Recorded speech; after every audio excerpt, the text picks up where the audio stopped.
Elsewhere across the division that reached historic lows a season ago. If we're being honest with one another here, the Dallas Cowboys, they moved back and then went defense in what most consider the top linebacker in the class. Micah Parsons headed to Big D along with a whole host of other defensive help. Emory, the boys go heavy on that side of the ball early. What'd you make of the strategy? You know, I like the defensive selections. You can't go wrong with getting good football players, especially on that defense side of football. You need those guys that's 730. That's crazy if you don't know what that code is. That's someone that's outstanding.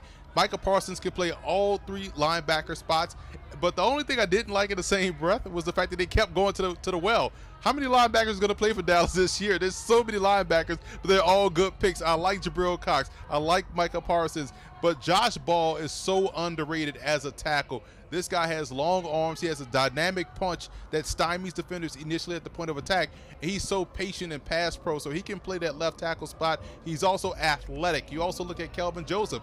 He's going to talk a great game, and he has upside, but he also has the man press skills that you want out there on the perimeter. So they got someone that they can trust at corner, although they didn't go corner early like everyone expected them to because Denver took Patrick Surtain at number 9. But Dallas still was able to get a great linebacker in Micah Parsons and a prime press matchup corner in Kelvin Joseph, as well as more linebackers than Jabril Cox that can play coverage very well. So it will be interesting to see what they do at the second level when the games start. The first 6 picks were all on defense.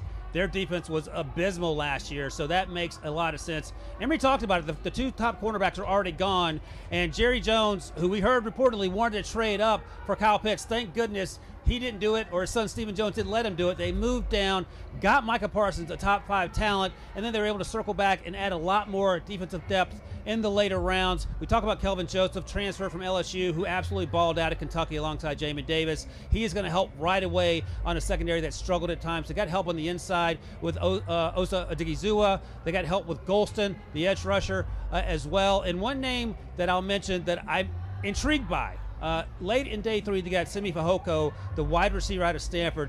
Big, huge, fast target.